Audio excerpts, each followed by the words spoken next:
Good afternoon, welcome. And thank you all very, very much for joining us for the inaugural session, the inaugural talk of our colloquium on the behavioral economics of philanthropy. So to launch our series, we are extremely fortunate to have with us Chris Frangione. Chris is really involved in all levels of the XPRIZE and is very well versed in their operations. And he describes where he works as being at the intersection of audaciousness and achievability.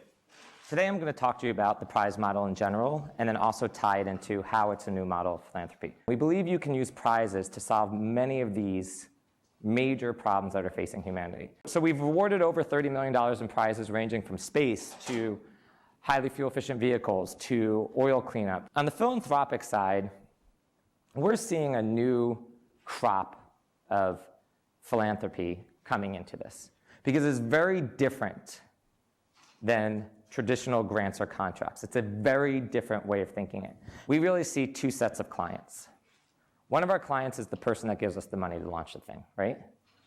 And the other client are those teams that are competing. And so we have to find what motivates that person giving us the money, and more importantly, we have to figure out what motivates those teams to compete. There's certain attributes of the prize that really hits philanthropists. This is the ability to do something that is completely open, where you can get anybody from around the world to compete. People that are in the industry, but more importantly, people that are not in the industry. Philanthropists love this idea, especially new money. If you start thinking about people making money in Silicon Valley or the tech world or wherever it may be, between all the exponential technologies that are out there, 3D printing, the internet, AI, whatever it may be, every single person in this room has access to experts all over the world that you could tap at any moment in time to form a team to compete for a prize. These teams are not competing for the prize purse. You're going to hear me say this over and over and over again today. They're competing for something else. They're competing for the market. In most of these industries where we launch prizes and where prizes work best, the market isn't working for some reason. So many of these markets, these barriers, these market failures, are impeding the ability of that market to move forward. And a prize can help take down those barriers. So if you give a grant or contract, you're betting on one or two or three, right? But with a prize, you're betting on a significant number. I mean, look at this. Our Global Learning XPRIZE has 198 teams from 40 countries. We would have had significantly more if we were allowed to take teams from countries we have sanctions against. In a prize, the teams are spending their own money to compete. We often see teams spending 10 times the prize purse or more. Now, many people push back on prizes and they say, that's a really inefficient use of R&D, right? I mean, why do you need 100 teams spending money to solve this problem? The response is the market can take 100 teams. The market can take more than that. So look at that global learning thing. They're all going to come up with different solutions, and they're all going to have a niche in the market, or they might compete head-to-head in the market, and that's okay. This is the most important. Prizes democratize innovation. So if you do a traditional grant or contract, you have a really good chance of getting a really good idea. I know who you are, and I'm going to invest in you, and I'm going to invest in you.